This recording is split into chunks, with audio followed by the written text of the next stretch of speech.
before you opened the box, before you plugged in the cartridge, before you even read the manual, there was a comic book inside. 10 games, 10 comics, packed in with your Atari 2600 cartridge. Most kids flipped through them once and threw them in a drawer. This is episode 1 of the SL Toons Atari Comics series. All 10 of them, start to finish. We're starting with Yars Revenge, 1982. The Qotile Ultimatum. The programmer who built this game, Howard Scott Warshaw, also built Raiders of the Lost Ark for the 2600 that same year. The following year, Atari gave him 5 weeks to make E.T. 5 weeks. You know how that ended. But this comic was made before all that. And Yars Revenge is the best original game Atari had ever made. Written by Shafer, art by Frank Cirocco, Ray Garst, and Hiro Kimura. The Yars, it turns out, are descended from the common housefly, still found on planet Earth. Let's begin. The new recruit is here, sir. Very well, send him in. We'll dispense with preliminaries and get right down to business. First, you will learn the secrets of our sacred past. The Yars are actually descended from the common housefly, still found on planet Earth. Our early ancestors were brought into space, quite accidentally, on board the Earth's first interstellar excursion vehicle.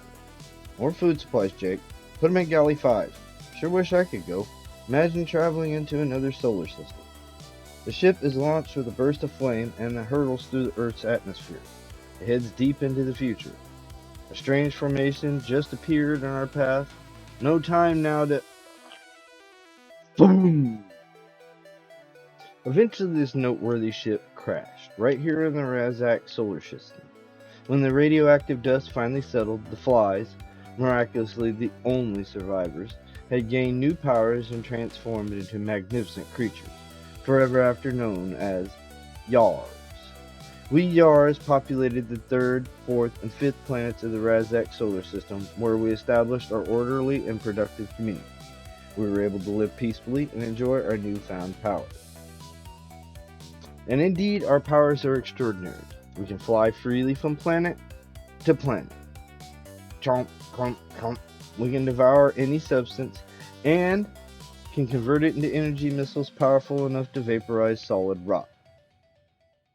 To protect our peaceful community, we designed the invincible Zorlon cannon. An attack came before we were able to complete the cannon. Our enemy, the Qotile, decimated Planet 4 without warning, dissolving it into radioactive field. Immediately, our top priority became driving the Qotile from our midst. We must avenge the destruction of Planet 4. We devised a secret plan, making use of our strengths, our unfinished cannon, and what little we know of the enemy. I will now disclose the details of this plan for your eyes only. The enemy is based on a moon just across the neutral zone, which used to be Planet 4. Their base is protected by an energy field composed of cosmic cells.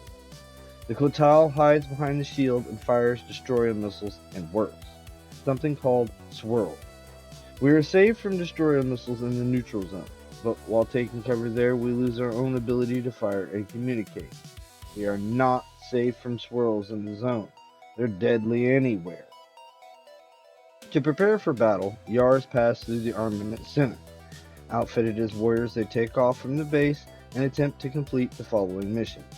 First, a path must be broken through the Qotile shield, by firing energy missiles at it or devouring the cells. Then, the Zorlon cannon must be called in to do the rest. Because we never finished the aiming system, the cannon is difficult, even dangerous to use. So listen carefully. To summon the cannon, you must devour a cell or touch the Qotile. This will signal our base to launch the cannon in a horizontal line with your flight course. To aim the cannon, line it up with the Qotile. Communicate back to the base when you're ready to fire. Then fly out of the way fast. If you don't, the cannon will invariably hit you first. Now you have heard our secret history and learned the details of our battle mission. Now it is up to you to destroy the enemy and avenge our community. And so another brave Yar flies off to fight the Qotile. If this one scout had the courage and skill needed to rid the Yars of a ruthless enemy, and most important, can you help him? And here is a map of the Razak solar system. Commit it to memory, It will come in handy for the future.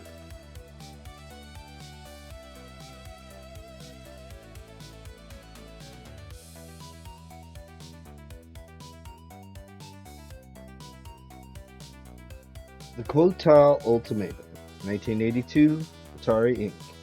9 pages in a solar system map packed into a cardboard box with a plastic cartridge the size of a deck of cards. Howard Scott Warshaw's best game, written when everything was still possible. The Yars are descended from the common housefly. They populate the 3rd, 4th, and 5th planets of the Razak solar system. They established an orderly and productive community. Then the Qotile came. Next time in the Atari Comics series, we're going to DC Comics territory. The Centipede comic, 1983. Different game, completely different world. This has been SL Toons for SL Tonight. Good night.